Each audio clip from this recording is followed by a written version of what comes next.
today's video, I am continuing my little, series, I guess, of showing you some of my favorite books in a specific genre. So I did my favorite thriller mysteries a few videos back, and so in this one I'm doing my favorite magical realism books, which is probably my favorite genre, just my favorite genre. I have done this video or talked about magical realism books before, so I didn't include any of those books in this video because I just didn't want to repeat myself, but I will put the link to that video in the description in case you want the more recs. I will say I've chosen 5 books. I absolutely love them all, but the books I talked about in that first video are probably my top of this genre. That includes books like The Invisible Life of Addie LaRue, The 10,000 Doors of January, The Starless Sea by Erin Morgenstern, The Binding by Bridget Collins. I love those books so much. But yes, I have 5 new books to tell you. New as in not those. And yeah, I love these books as well. So, magical realism, it's a little bit hard to interpret. I feel like everyone kind of has different interpretations of it, but I looked up what the actual definition was, and it says it's a genre of fiction and art that presents a realistic view of the world while incorporating magical elements, often blurring the lines between fantasy and reality.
80s, and then we have like the 90s, the 2000s, etc.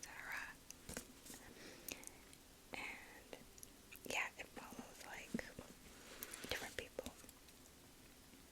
A Cambridge scholar, an Iraq war reporter, a middle-aged writer, like all of these different people connected by this character named Holly. It is one of those novels that's super like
severed finger, and before he dies, he tells Ren, like, you have to find my finger and bury it with my body before, like, 49 days, or else, you know, I can't rest in peace. So he kind of goes on this mission to track down a finger.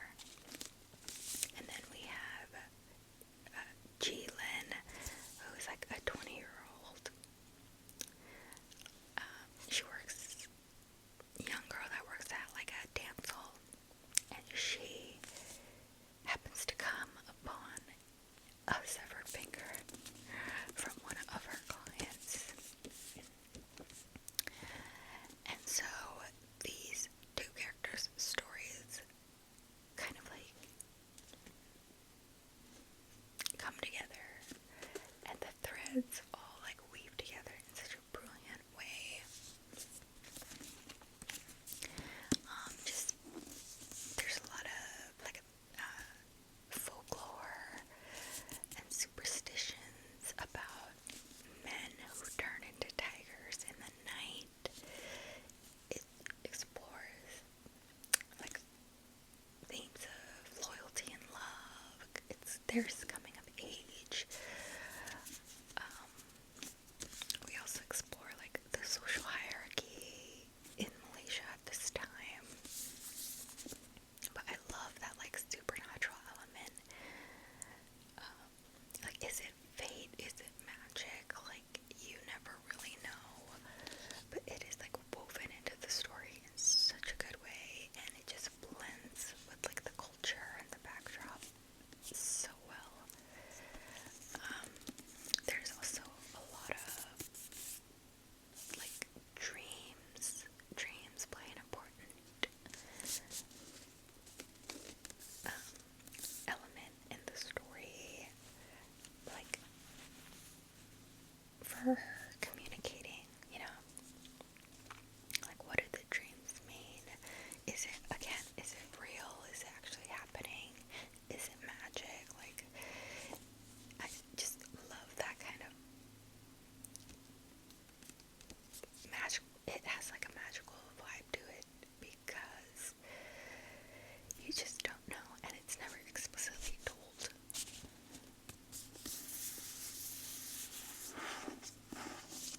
So, yeah, I feel like it's such an atmospheric, lovely story. You really get invested in these two characters and their journeys and how they like come to intersect on their paths. So that is The Night Tide.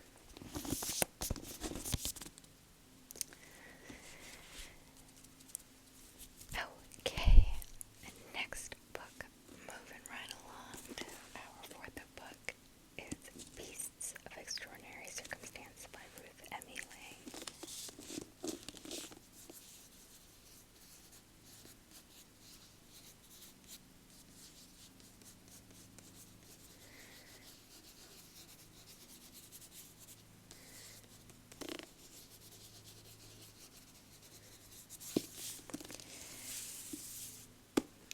This book, I mean, they're all so good. This is why I love making these videos too, because it really, some of these books you like forget about, right? And then like, you I rediscover as I'm like talking about them, and I just remember how much I loved them. But this book is written in a very like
you